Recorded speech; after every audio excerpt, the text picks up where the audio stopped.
การธรรมะนี่ยิงยาวชั่วโมงเป็นชั่วโมงไปนำเรื่องราวต่างๆมาประกอบไปในรายการธรรมะนะสัทธาจำเป็นจะต้องมีช่วงพักช่วงเบรกนะบางทีไปเมินมันเมาหัวเหมือนกันเนอะความดันขึ้นจะดีนะศรัทธาพบปะกันในช่วงที่สองปกติในช่วงนี้นะทุกวันทุกครั้งที่เข้ารายการก็จะปาศรัทธาเท่าแก่อีปออีแม่ทั้งหลายทำวัดสวดมนต์เย็นวันนี้ก็เช่นเดียวกันเนอะทำวัดสวดมนต์เย็นด้วยกันก่อน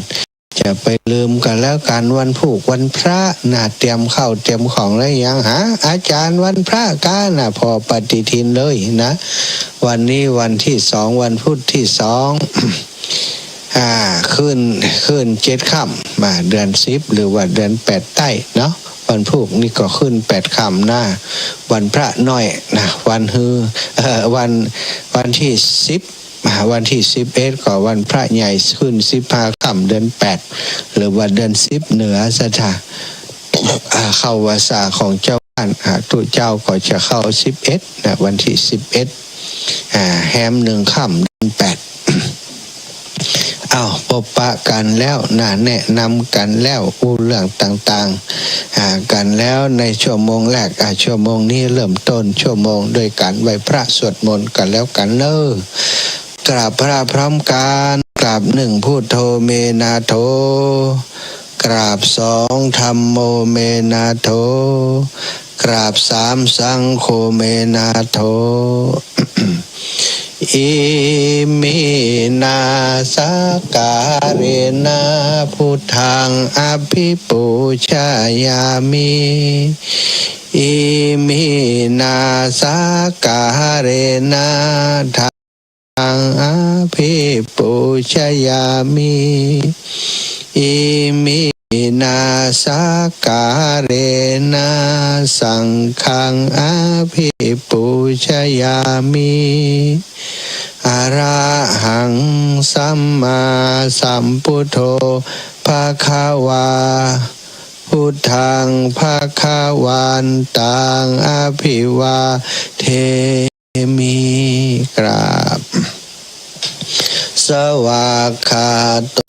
ภะคะวะตาธัมโมธัมมังนะมัสสามิกราบสุปฏิปันโนภะคะวะโตสาวกสังโฆ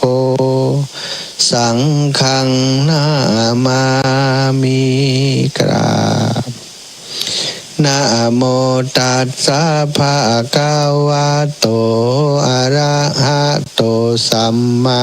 สัมพุทธัสสะนะโม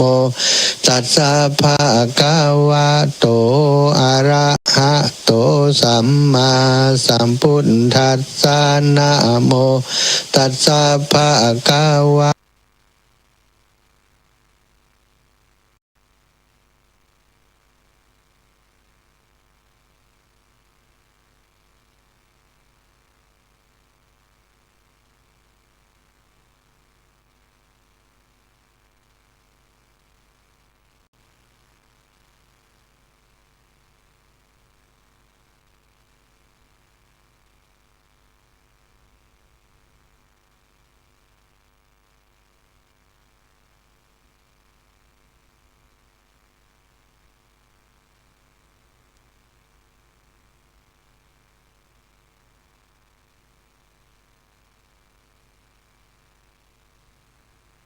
แบ่งไปมีงาน